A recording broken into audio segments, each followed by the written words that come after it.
Francisco has always been a city of secrets, but Noble Street held a silence that felt unnatural. The kind of silence that pressed against your ears as if the air itself was holding its breath. At the end of that narrow street stood an old Victorian house. No one used its real name anymore. People simply called it the house. Some said a famous woman once lived there. Others whispered that something inhuman still did. Her name was Eleanor Grave. She had been a writer, brilliant, isolated, and distant from society. Her books were praised, yet her life was wrapped in mystery. She never married, but neighbors claimed they sometimes heard a child's laughter echoing through her halls. Most dismissed it as imagination. Those who didn't never forgot it. This story begins when a young researcher named Daniel Harper stepped inside that house. Daniel Harper was 22, a history student at San Francisco University. He was obsessed with forgotten lives, unsolved mysteries, and the darker corners of human history. One afternoon in an old library, he found a faded article. Eleanor Grave's writings ended abruptly after a child's body was found in her home. Shortly after, she vanished without a trace. Daniel read the line again and again. Something about it felt unfinished, wrong, like a door left slightly open. The next morning, he stood on Noble Street. The house looked dead. Its wooden door was blackened with age, carved with strange markings that resembled claw scratches. The windows were dusty, some cracked, others completely dark. When Daniel pushed the door open, it groaned loudly, as if protesting his presence. Cold air rushed out and wrapped around him, not the kind of cold that comes from weather, but the kind that sinks into your bones. "This place isn't empty," he whispered. "It's waiting." Dust covered the floor, yet small footprints were visible, child-sized. Daniel froze. "That's not possible." He stepped into a small bedroom. A broken doll lay in the corner, one eye missing, the other staring straight at him. The walls were covered in drawings, children's sketches, but all the faces were scratched out. Only the eyes remained. His heart began to race. Then he heard it. Soft, faint, clear. Ha, ha, ha! A child's giggle. It came from behind him. He turned sharply. In the next room, the walls were completely covered with handwritten sentences, thousands of them. Some were smeared, others darkened like dried blood. One sentence was repeated again and again. "I want him back." Daniel placed his hand on the wall. It wasn't cold, it was warm, like skin.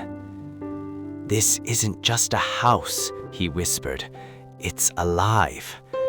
Suddenly, he felt breath on the back of his neck, hot, heavy, angry.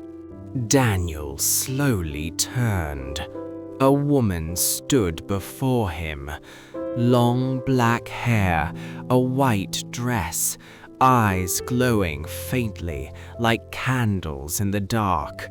Her face held sorrow, but beneath it, something far more dangerous.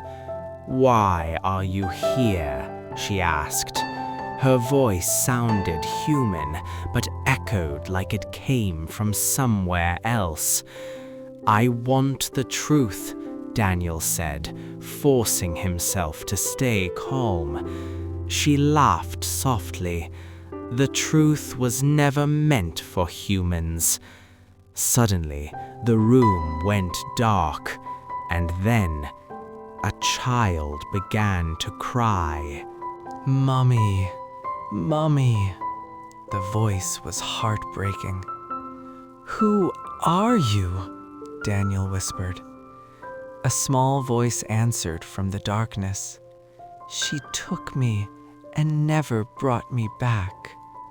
For a moment, light flickered, and Daniel saw a child's shadow on the wall, small, fragile, trembling. Then the shadow melted into the floor, and the woman's voice echoed, "He was mine, mine." The walls began to move. Scenes from the past appeared, as if time itself were replaying memories. Daniel saw Eleanor Graves sitting in her study, surrounded by papers, dark circles under her eyes, fear written across her face. A child sat before her, silent, afraid. "You don't need anyone else. The world is cruel. I'm your mother now." The child cried, "I want to go home." Something changed in Eleanor's eyes. "No," she said, "you're not leaving." The scene shifted. Rain, night, the house locked, the child screaming, and then silence. Daniel stumbled backwards. "You killed him?" he shouted. The woman's voice came from everywhere. "I didn't kill him. I trapped him inside myself." The house shook. Cracks spread across the walls. Black smoke poured from the ceiling, carrying the stench of decay. "You've seen my secret. Now you can never leave." Daniel ran for the door. It slammed shut, locked from the outside. He ran upstairs. The stairs ended in a wall. Every room repeated the same words. "I want him back. You cannot take him. This is my house."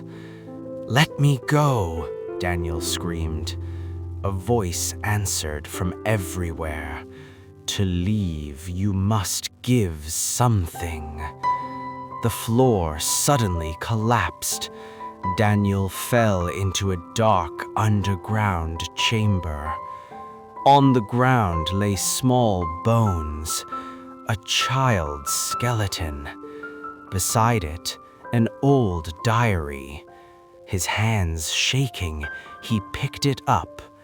The first page read, "If anyone finds this, know that I am no longer human. I imprisoned a soul, and now my own soul is imprisoned." As he turned the page, he heard footsteps, slow, heavy, coming closer, and then a whisper, "You belong to me now."